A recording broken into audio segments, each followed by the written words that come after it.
What's up? What's going on? Hide and read. Been tagged again, this time by Kevin Toll. It's the 6-shooting June on the Range tag.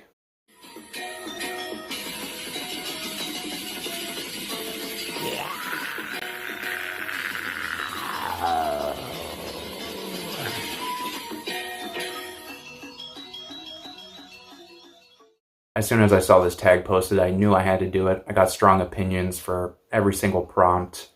And truthfully, if I wanted to be funny, I could use one book to answer all the prompts. And if I really wanted to be class clown, there's my favorite anime, basically, I could have answered all these prompts with. And if you think you know the answer to that one, I'd be curious. In the comments, I'll let you know if you're right. Let's get into the prompts. Fastest gun in the West. What is the fastest paced Western you've ever read? And quite easily, it's got to be The Gunsmith. It's formulaic. There's not like a bunch of creative writing going on, but we're talking about the fastest paced Western. It's going to be Clint Adams as the Gunsmith. By design, it's formula, but every single one, you got over 300 to choose from. They're easily the fastest Westerns I've ever read. They're not going to place on any top 10 Western literary, type list, canon, whatever. But that wasn't the question here. We're talking about the fastest Westerns. It's, by far, Robert Randisi writing under the pen name J.R. Roberts, and it's The Gunsmith. Trusted trail companion. Who is your favorite Western sidekick, partner, or traveling companion? This one, I'm going to have to go with Beau Creel and Scratch Morton from the Johnstone brand, Have Brides Will Travel. It's a 3-book series, more or less one continuous story. And the two characters that I mentioned are both older, kind of grizzled gentlemen, definitely out of the age range for your typical Western gunslingers. And they're not excessively violent. They don't have any real vices. They're kind of like fatherly figures looking out for these mail order brides that they're transporting across the American frontier. The Frontier Town. Which Western setting would you like to visit? Definitely New Mexico territory, specifically in the book Death Comes for the Archbishop by Willa Cather. It would just be really cool, finish up your work day and go lend a hand building the cathedral in Santa Fe for the Archbishop. It's also probably the most survivable Western setting.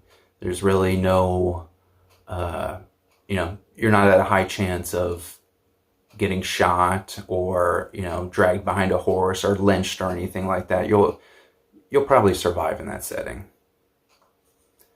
High Noon Showdown. This was a tough question, so this is one I cheated a little bit and I picked movies.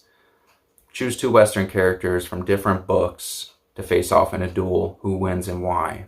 So, like I said, I cheated a little bit here. And the 2 movies we're going to go with are The Good, the Bad, and the Ugly. And the character is the Clint Eastwood character, the man with no name. And the second character is from Once Upon a Time in the West, and it's the Charles Bronson character, also a man with no name, referred to as Harmonica. Both these guys, for me, these are like the Western cowboy archetype. Maybe you're a little bit more classy than me, and you would pick John Wayne, but I prefer just like a little bit more of an edge. There you go, The Edge. He didn't make the list, but he should be on. He's too violent to make the list, but honorary mention to The Edge. But yeah, I'm going to have to give the edge to Harmonica. Clint Eastwood character, man with no name, as tough as he is, he has, different kind of points that could be manipulated. He's in it for the money. Meanwhile, Harmonica isn't in for the money. He is nobody really knows exactly what this character wants until the very end of the movie. Even watching it, you're not really sure what's going on. I remember the first time I watched the movie, I didn't even realize that nobody says his name the whole movie. But yeah, Charles Bronson, I think that's probably my favorite gunslinger in all of the Western canon so far. Harmonica, just super mysterious, legendary badass. We're gonna have to go with Harmonica. Sorry, Clint Eastwood fans. All right, next one, The Campfire Tale. What Western would you recommend to someone who has never read a Western before? And then there's a secondary question, which Kevin Toll is being cute. He wants me to say Lonesome Dove, but I've never read Lonesome Dove, so it's not possible. His second question is, and maybe one if time is of no consequence. I'm on to you. But anyway, Louis L'Amour. Any Louis L'Amour novel. Got a bunch of them here. You can pick up any Louis L'Amour novel if you've never read Westerns before. And if you liked any of the elements in the novel, if you liked any of the characters or the setting, you're good to go. Just keep exploring the genre. A big thing for me about Westerns is the characters are exploring the American frontier. And as a reader, you're kind of exploring the genre. Like every Western you read adds something onto it. You're learning more about the history. It's all a shared universe. If you're into shared universe, it's all taking place the same time period. A lot of the characters will appear in different places. And as you become more educated in the genre, you start seeing different Easter eggs. It's a lot of fun. So I would just say, if somebody's curious about getting into Westerns, don't even look up plot summaries. Just go to your used bookstore or Amazon or wherever you're buying books and just pick up any Louis L'Amour novel that seems interesting to you and give it a shot. There's a couple that aren't Westerns, but for the most part, they're all Westerns. And then the second part of the prompt, and maybe one if time is of no consequence. Again, I'm going to go with Louis L'Amour, but this time we're going to go with Lonesome Gods. Probably my favorite Louis L'Amour novel. Not exactly a typical fan favorite for this author, but yeah. While I'm reading Lonesome Gods, I'm basically just living inside the book. I love it so much. It's great. Ride into the Sunset. What is your favorite ending in a Western novel or short story? This one was pretty easy for me, and it's got to be Shane. So, in the beginning of the story, our gunslinger Shane, he rides up to a farm. He's dressed in all black. He's got his pistol. He's very obviously a gunslinger.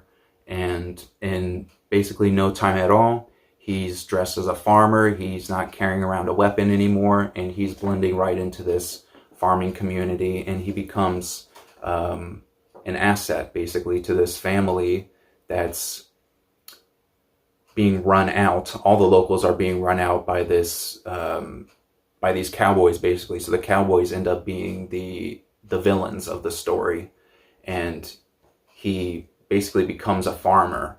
And when the time comes, he puts his black clothes back on, he straps on his gun, and he does what he has to do. I just like the full circle of everything was amazing. And his parting lines in the story, I think, really exemplify the Western genre and kind of just like wrap everything up pretty nicely.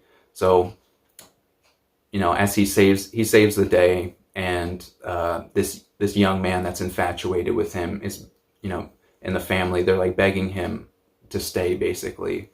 And he just tells them, a man has to be what he is, and just rides off. And I just think that's, you know, it really doesn't get any better than that. And yeah, you know, Shane has to be on the list here. So nice and easy, quick prompt for you guys. I hope you guys are enjoying June on the Range.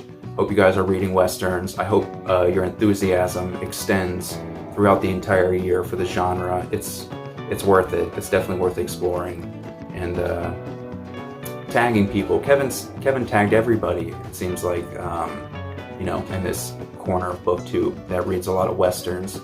If he left you out, obviously, please make a video, because not many people are doing this tag.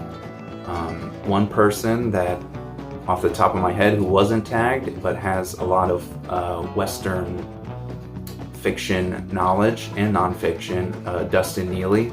He's been doing some really hard-nosed videos lately. He's really been like diving into the books and studying and taking notes and everything.